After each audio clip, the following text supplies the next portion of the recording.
Agosto de 1945, interior do Pará. Em meio ao calor sufocante da selva amazônica, o rugido de um P-47 Thunderbolt cortava o céu antes de desaparecer misteriosamente entre as copas fechadas das árvores. Foi a última vez que o piloto Tenente Marcos Figueiredo foi visto. A base aérea de Belém despertava com a umidade pegajosa que grudava nos uniformes como uma segunda pele. O cheiro de combustível de aviação misturava-se ao aroma doce e pesado das flores de jambo que cresciam ao redor da pista. Marcos ajustou os óculos de voo pela última vez, sentindo o couro macio contra a pele suada. Aos 28 anos, era um dos pilotos mais experientes da Força Aérea Brasileira na região norte, conhecido pela precisão em manobras de baixa altitude sobre a floresta densa. Mais um voo de rotina, Marcos? Perguntou o sargento João Menezes, verificando os instrumentos do P-47 com a meticulosidade de quem sabia que um parafuso solto poderia significar a diferença entre voltar para casa ou desaparecer para sempre na imensidão verde. Nunca é rotina voar sobre a Amazônia, respondeu Marcos, passando a mão pela fuselagem metálica ainda fria do amanhecer. A selva não perdoa descuidos. O motor Pratt & Whitney de 2.000 cavalos despertou com um rugido que fez tremer os galhos das mangueiras próximas. Pássaros alçaram voo em revoada desesperada. Marcos acenou para Beatriz, que observava da cerca do campo, com o vestido azul claro esvoaçando na brisa matinal. Ela segurava uma carta nas mãos, algo que ele havia pedido para ela guardar, caso algo acontecesse. Uma promessa que não conseguia explicar, mas que sentia no peito como um peso. Às 6h47, o P-47 Thunderbolt decolou rumo nordeste, seguindo a rota sobre a região de Altamira.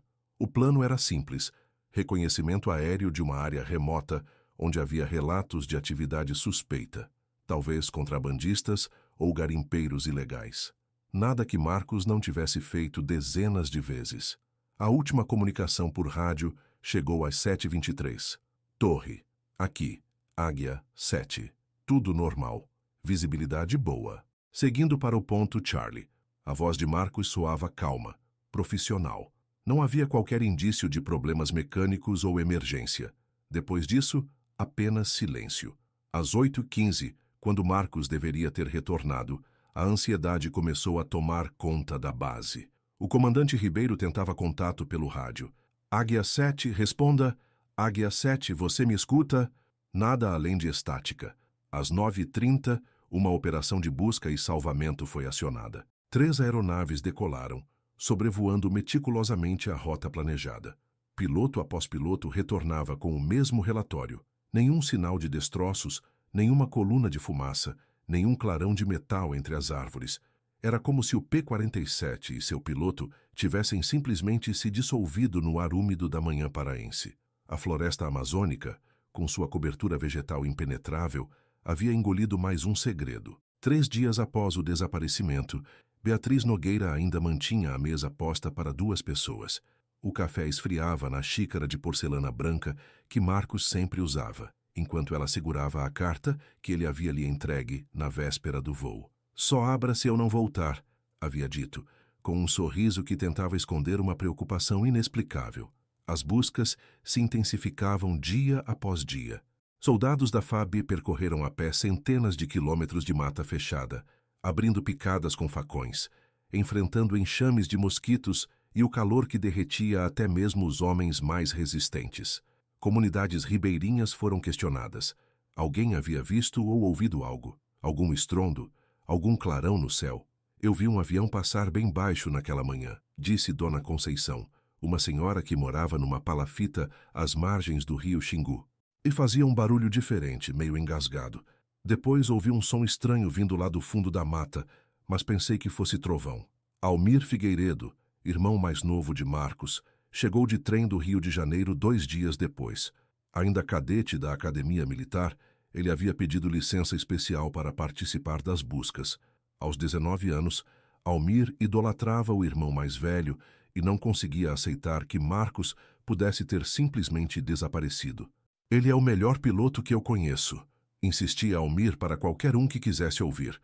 Se houve uma emergência, Ele conseguiu fazer um pouso forçado em algum lugar. Ele está vivo. Só precisamos encontrá-lo. Semanas se transformaram em meses. As chuvas torrenciais de setembro complicaram ainda mais as buscas terrestres, transformando trilhas em rios de lama e apagando qualquer vestígio que pudesse ter sobrevivido ao tempo. Helicópteros da Força Aérea sobrevoavam sistematicamente quadrantes da selva, mas a densa copa das árvores centenárias formava um teto verde impenetrável. O comandante Ribeiro convocou uma reunião com as famílias em outubro, na sala abafada da administração da base, com ventiladores de teto que apenas empurravam o ar quente de um lado para outro. Ele anunciou a decisão mais difícil de sua carreira militar. Lamento profundamente, mas após 8 semanas de buscas intensivas, somos obrigados a considerar o tenente Marcos Figueiredo como desaparecido em combate. Sua voz tremia ligeiramente. Todas as hipóteses foram investigadas. Problemas mecânicos, condições climáticas, erro humano. Não há explicação lógica. Beatriz finalmente abriu a carta naquele mesmo dia. Com mãos trêmulas, desdobrou o papel ao maço onde Marcos havia escrito com sua caligrafia cuidadosa: Minha querida Beatriz, se você está lendo isto, significa que a selva me guardou para si. Não sei explicar, mas há dias tenho sonhado com uma árvore gigantesca, maior que qualquer coisa que já vi. No sonho, eu prometo algo importante, mas acordo sem lembrar o que. Cuide do Almir. Ele vai precisar de você. E lembre-se, eu sempre voltarei para casa, mesmo que seja de uma forma diferente. Com todo o meu amor, Marcos. Os anos passaram devagar na pequena casa de madeira em Belém, onde Beatriz e Almir tentavam reconstruir suas vidas. Ela nunca se casou novamente, mantendo o sobrenome Figueiredo e a esperança de que, um dia, alguém bateria à porta com notícias do marido. Almir seguiu a carreira militar, tornando-se piloto como o irmão, mas nunca conseguiu voar sobre a região de Altamira sem sentir um nó na garganta. Aposentou-se como major em 1985, mas continuava indo à base aérea todo dia 15 de agosto, aniversário do desaparecimento, para deixar flores no memorial aos aviadores desaparecidos. A década de 1990 trouxe novas tecnologias de busca, radares mais potentes, helicópteros com melhor alcance, até mesmo satélites começaram a mapear a Amazônia. Mas a floresta guardava seus segredos com a teimosia de quem sabe que o tempo está ao seu lado. Em 2005, aos 80 anos, Beatriz faleceu em casa, segurando ainda a carta de Marcos. Almir encontrou entre seus pertences mais de 200 cartas que ela havia escrito para o marido desaparecido ao longo de 60 anos, mas nunca enviado. Todas começavam da mesma forma. Querido Marcos, hoje foi mais um dia esperando você voltar para casa. 25 de março de 2013, segunda-feira de Semana Santa. O calor já era sufocante às 7 da manhã, quando Raimundo Carvalho amarrou sua canoa de alumínio no tronco de uma embaúba na margem do Igarapé. Há 15 anos guiando turistas e pesquisadores pelos rios e trilhas da região de Altamira, ele conhecia cada curva da mata, cada som da floresta, cada árvore que servia como ponto de referência. Seu Raimundo, quanto falta para chegarmos no acampamento? Perguntou Juliana Santos, uma bióloga de São Paulo que havia contratado seus serviços para coletar amostras de plantas medicinais usadas pelos índios da região. Umas 2 horas de caminhada, doutora. Mas primeiro vamos passar pela Mãe da Mata, respondeu ele, ajustando a faca de mato no cinturão e verificando a bússola. É uma sumaúma de mais de 500 anos. Os antigos diziam que ela guardava os espíritos da floresta. A trilha serpentava entre troncos cobertos de musgo e cipós que pendiam como cordas antigas. O cheiro da terra úmida misturava-se com o perfume doce das flores de pau-brasil. Raimundo abria caminho com golpes precisos de facão, seguido por Juliana e 2 estudantes universitários que documentavam a expedição. Após 1 hora de caminhada, eles chegaram a uma pequena clareira onde se erguia a árvore mais impressionante que qualquer um deles já havia visto. A sumaúma tinha quase 50 metros de altura e um tronco tão largo que 6 homens de braços dados não conseguiriam abraçá-la completamente. Meu Deus do céu! Murmurou Juliana, tirando a câmera da mochila. Deve ter pelo menos 800 anos. Os índios chamam ela de Samaúma Mãe. explicou Raimundo, tirando o chapéu em sinal de respeito. Meu avô dizia que quem desrespeitasse esta árvore nunca mais encontrava o caminho de volta. Foi então que um dos estudantes apontou para algo estranho entre os galhos superiores. Seu Raimundo, aquilo ali em cima. Parece metal? Raimundo puxou do bolso um binóculo velho e ajustou o foco. O que viu fez seu coração disparar. A cerca de 30 metros do chão, parcialmente coberto por cipós e bromélias que haviam crescido durante décadas, estava o que parecia ser a fuselagem de um avião pequeno. Santo Cristo! Exclamou, quase derrubando o binóculo. Tem uma aeronave presa na árvore. A estrutura metálica estava literalmente incrustada nos galhos superiores da Suma Uma, como se a árvore tivesse crescido ao redor dela. O que mais impressionava era o estado de conservação. Protegida pelas folhas densas e pela altura, a fuselagem havia resistido a décadas de chuva e sol tropical. Juliana imediatamente ligou o telefone via satélite e contatou as autoridades em Belém. Em poucas horas, uma equipe de resgate especializada chegou de helicóptero, junto com investigadores da aeronáutica e um grupo de jornalistas que havia captado a notícia pelo rádio da polícia. A operação para alcançar a aeronave foi complexa. Bombeiros especializados em resgate em altura usaram cordas e equipamentos de alpinismo para subir pela Suma Uma, sem danificar a árvore centenária. Cada movimento era calculado, cada galho testado antes de receber o peso de um homem. Quando finalmente conseguiram se aproximar da fuselagem, a primeira coisa que viram foi a marcação ainda visível, P-47 Thunderbolt, número de série que batia exatamente com os registros de 1945. Encontramos o piloto desaparecido, informou o sargento Moreira pelo rádio, sua voz embargada pela emoção. Ele ainda está na cabine. Os restos mortais de Marcos Figueiredo foram encontrados no assento do piloto, ainda com o uniforme da FAB, agora transformado em farrapos pelo tempo. Mas o que mais impressionou a equipe de resgate foi o que estava ao lado do corpo, uma bolsa de couro impermeabilizada que havia protegido seu conteúdo durante 68 anos.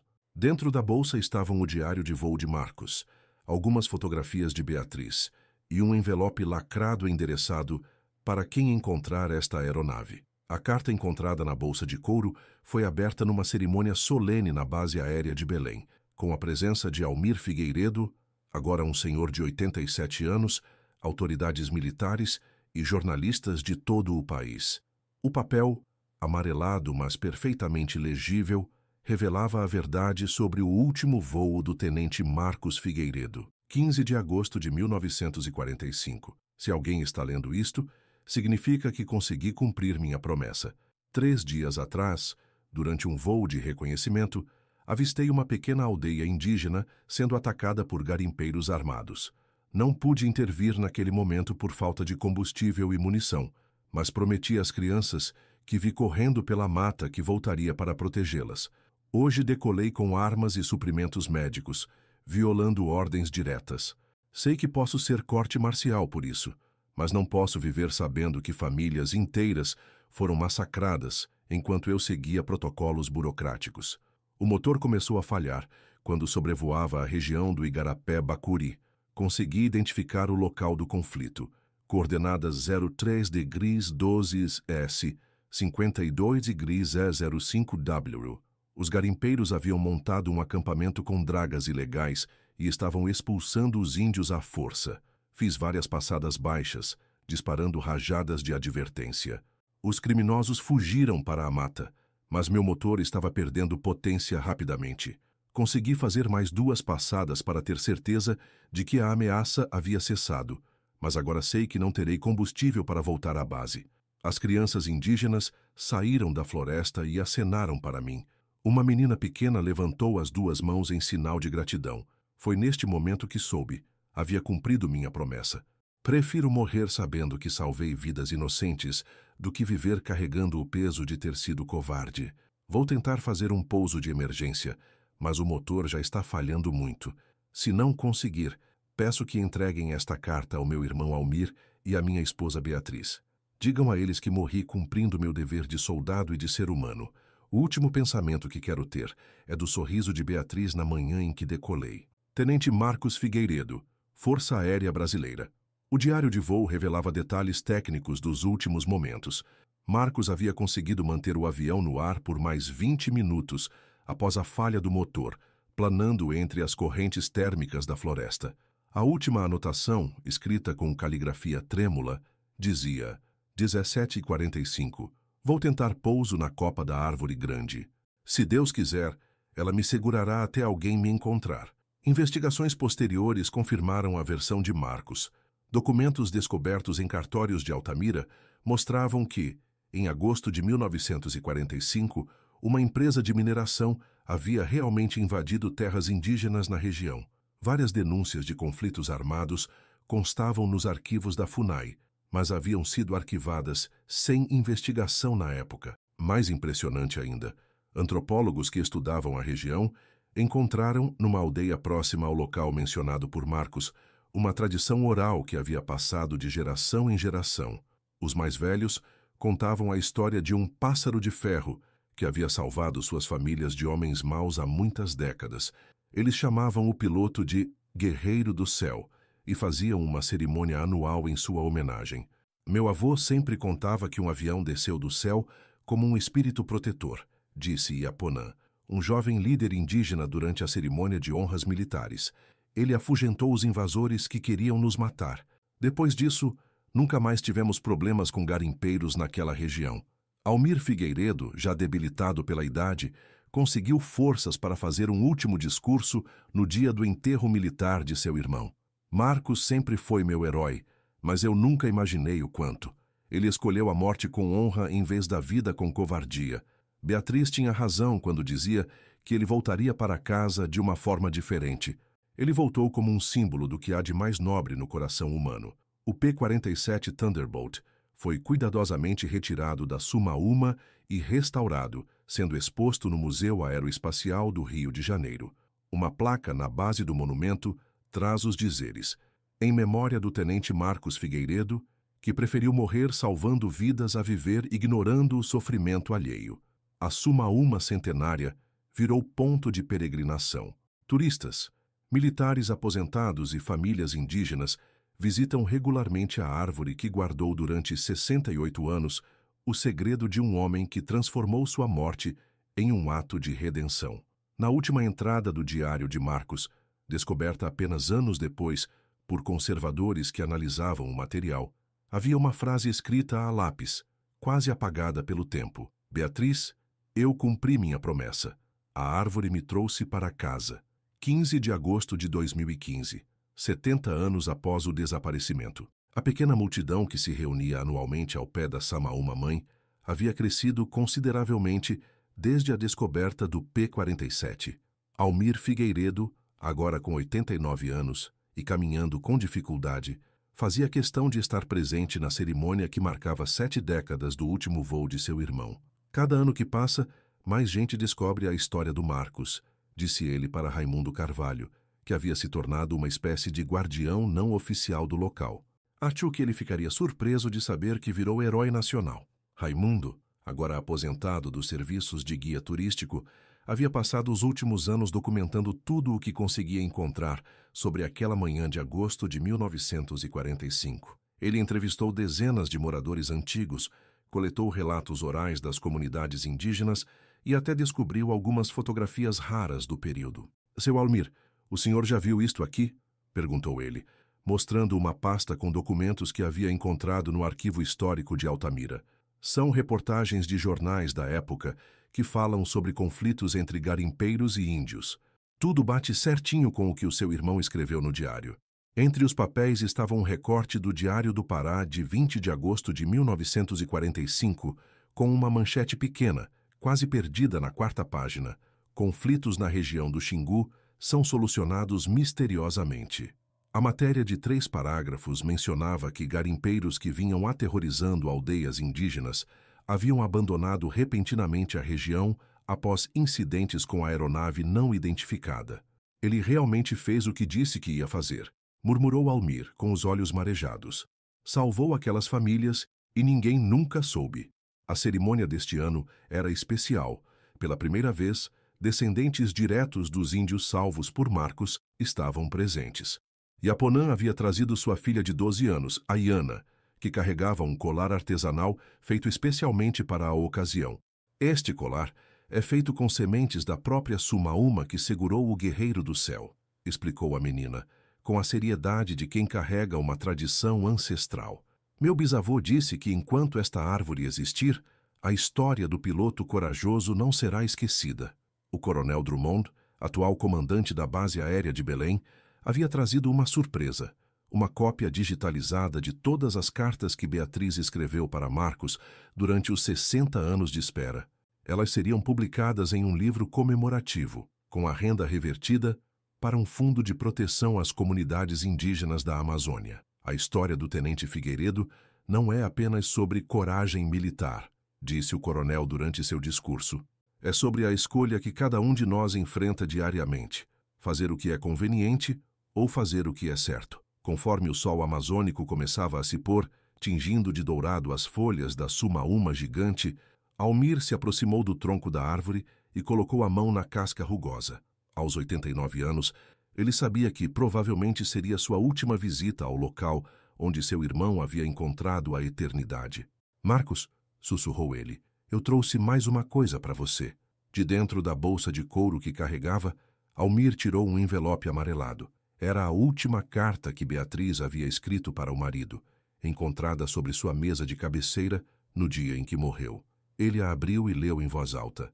Querido Marcos, hoje foi mais um dia esperando você voltar para casa. Mas hoje também foi diferente, porque finalmente entendi sua carta. Você disse que voltaria de uma forma diferente, e estava certo. Você voltou na coragem de cada pessoa que escolhe proteger os mais fracos. Voltou na bondade daqueles que arriscam tudo para fazer o que é certo. Voltou no amor que nunca morreu entre nós. Até breve, meu amor eterno. Beatriz. Enquanto a floresta amazônica se preparava para mais uma noite de mistérios e segredos, a Sumauma centenária continuava de pé, guardando não apenas a memória de um piloto corajoso, mas a prova de que alguns atos de heroísmo são tão grandes que nem mesmo o tempo consegue apagá-los.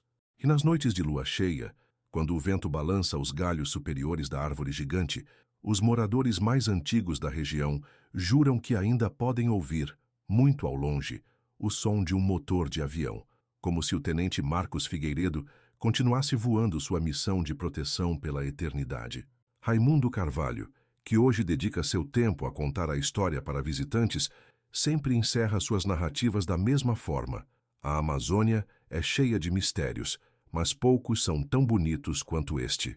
O tenente Marcos provou que existem homens dispostos a morrer por estranhos e árvores dispostas a guardar seus segredos até que o mundo esteja pronto para conhecê-los. Hoje, a região onde Marcos salvou as famílias indígenas é uma área de proteção ambiental. Uma placa de bronze, instalada pela FUNAI em parceria com a Força Aérea Brasileira, marca o local exato das coordenadas que ele anotou em seu último voo, em memória das vidas salvas pelo tenente Marcos Figueiredo em 15 de agosto de 1945. Herói silencioso da Amazônia. Almir Figueiredo morreu piacesmente em 2017, aos 91 anos, em sua casa em Belém. Entre seus pertences, os familiares encontraram uma última carta endereçada ao irmão, escrita poucos dias antes de sua morte.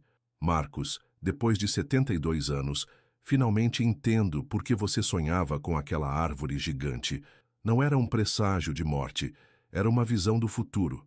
Você viu que seria lembrado para sempre, que sua história inspiraria gerações. A Sumauma não foi sua tumba, foi seu monumento. Até logo, irmão. Até logo. A floresta amazônica, com seus segredos milenares e sua sabedoria ancestral, havia guardado durante quase 7 décadas uma lição sobre coragem, sacrifício e amor ao próximo. E quando finalmente revelou seu segredo, o mundo inteiro pôde aprender que os verdadeiros heróis nem sempre voltam para casa para receber suas medalhas. Às vezes, eles se transformam em lenda para que sua coragem nunca seja esquecida. A floresta, afinal, nunca esquece seus heróis.